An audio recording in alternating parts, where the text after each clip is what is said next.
Welcome back to the channel, ladies and gentlemen. It's your boy Jaco Joran, and today we're going to be reacting to why Barcelona lost their next La Masia star. It's going to be a video from Tifo Football by The Athletic. Now, I used to watch Tifo Football all the time in 2023, but for some reason in 2024 and 2025, they just stopped making as much videos. I don't know what that was about, but I'm glad that they're back. I think I pretty much binge watch all of their graphic videos because they're so well put together. The aesthetic is fire and very informational. Very informational, especially for someone like me who's, catching back up to football and learning how much the game has changed in the last couple of years that I was away from it. Without any further ado, let's get into the video. Before we get into the video though, I want you guys to smash the likes, subscribe, and comment down below who's your favorite ever talent to come out La Masia that is not Lionel Messi. We're gonna see who really knows ball, who's reacting to this video, and also let me know what other videos you want to see me react to next. All right.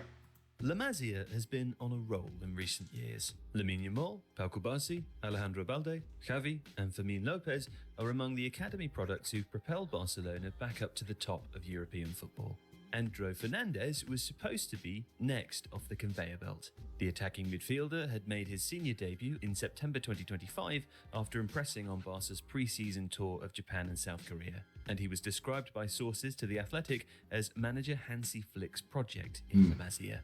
But instead, he's joined PSG for a deal worth just up to 8 million euros. So, what happened? Why did Barcelona lose their next La Masia star? Welcome to Tifo Football by The Athletic. Okay.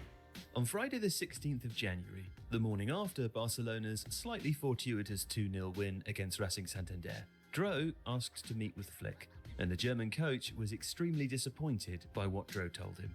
Club sources, speaking anonymously to protect relationships, said Flick felt let down by Dro's decision to leave, having made a special investment in the teenager's development. You see, less than a year ago, Dro was still playing with Barca's under-18s. He'd always been regarded as a promising prospect, but it was Flick who really took him under his wing. After being impressed by what he saw, he promoted Dro for the summer's tour of Japan and South Korea. Okay. So why did he decide to leave? Well, regardless of the special interest, there were some very fair questions. All right, so I'm gonna make my guess on why I think he decided to leave. It's the most obvious answer. He left for the betterment of his career, because he saw that his potential. He definitely knows what his potential is. Every player knows what their potential is, and he saw that if he goes to PSG, it's gonna be better for the progression of his talents and his career. You go to a big club even though he's at Barcelona, if you go to a big club like PSG as well, you're gonna get also other offers if you decide that you want to take a step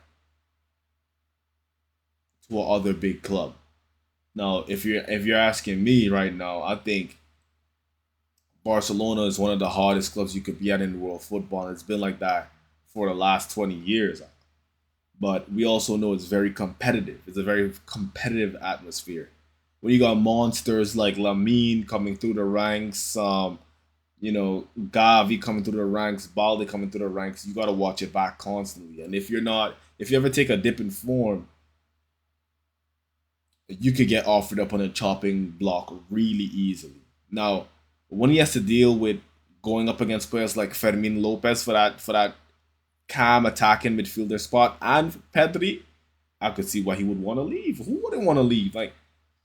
You go somewhere where it's a little bit easier to get minutes. You don't have to be performing like a damn machine. Because Fermin, y'all know how I feel about Fermin on this channel. I'm a Fermin glazer. That's facts. About his pathway to the first team of Barcelona. You see, his ideal position is attacking midfielder, where Barcelona already have strong options. Dani Olmo, who's 27 years old, Fermin Lopez, 22, and Xavi, who's 21.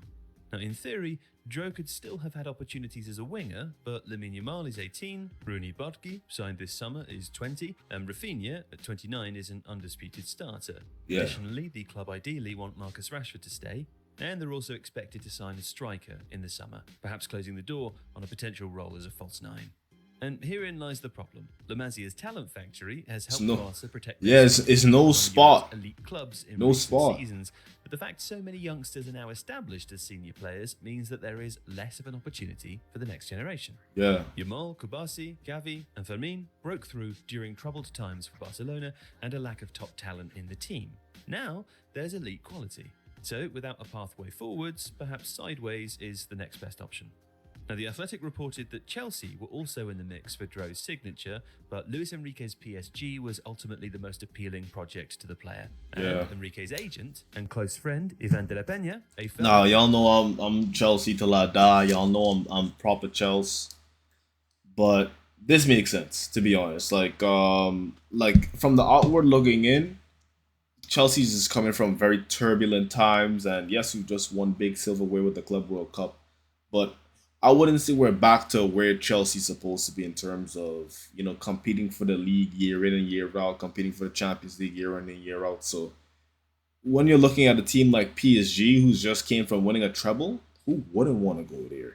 Who wouldn't want to go there? You're gonna be competing for the Champions League year in and year out. You're gonna win League One, Liga in every single year. You're probably gonna be, getting domestic trebles every year. Like, just just farm France for trophies, and then you could probably move on if you want like a bigger role in a big team. Maybe you go to Arsenal in the future, or you go to United, you go to Liverpool.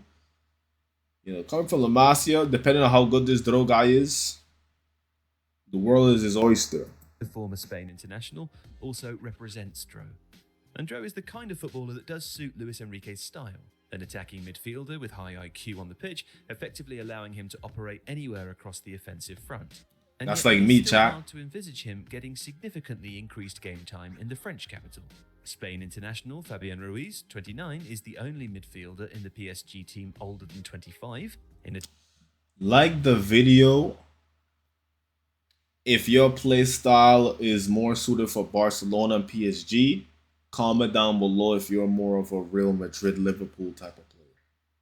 Attack, Ballon d'Or winner Ousmane Dembele, 28, is the only player above 24. The squad is competitive and full of players in the early stages of their careers. Dro adds to that list. And here's another question. Could Barcelona have and he's done young, something no? more to keep him, especially if Hansi Flick wanted him so badly? Well, for a start, young players in Spain can't sign their first long-term professional contract until they turn 18. Before that, clubs have limitations over the duration of the contracts they offer to youngsters, as well as their release clauses, which must remain low. Dro, who only turned 18 in January 2026, was still on his base academy contract. All players in La Masia on those terms have a €6 million release clause that Barca can't really improve. Marc Guiu signed for Chelsea in 2024 by triggering the same clause. And there have been some special cases in which Barca have managed to reach a verbal agreement. So, like, Barcelona's stuck. That happened with Yamal in 2023 after he made his first team debut at 15. Kubasi, who turned 19 in... Yeah, but okay, that's Yamal. Like, Yamal's been considered generational since he was a kid. I'm pretty sure we all seen, like, the little pictures and screenshots of, or little clips of Yamal just dribbling through, like, the whole team and scoring a goal. Like, we've seen it. Like, let's not all act like we didn't see Yamal's, like, literally his whole career, even since he was a kid. We've seen it. And we've been knowing that he was going to be a generational athlete, generational talent. Never heard about Dro Fernandez. I'm going to keep it a stat. Never heard about him. January 2026 followed a similar path. Before them, similar situations happened with Ansu Fati, who's now on loan at Monaco, and Ilaj Moriba, who's same thing with Ansu. We knew Ansu was going to be... He's an excellent player, but we can't become we thought he was crazy as a club, a Barca source told The Athletic when asked about the Dro situation. We need to keep it sensible, and we can't offer huge contracts to every youngster with an interest from abroad. Dro's departure is now accepted with resignation. Losing one of the most precious talents from La Masia is not good business, and there's an emotional value attached to losing one of your own. But Barcelona believe that they acted in the only way that they could. Okay. If you like this video, please consider subscribing. That's a good video. The Athletic. That's a good video. Now, I'm going to ask the chat, Do you think they should have done more to keep Dro? Let me know down in the comments, or explain why you don't think they should have fought to keep Dro. Because in my opinion, I don't think it's that crazy of losing Dro. I think it's okay. You know what? It's not like he has potential to be. He probably does have potential to be like generational, but it's gonna take more time and effort to get him there than someone like Yamal, where Yamal is just you just drop him in the first team, let him get experience, and then he blossoms into a generational talent. Once you make sure his fitness and he's getting that proper coaching outside of big games and keeping his mental right. I think that's what Chelsea's doing right now with Esteval.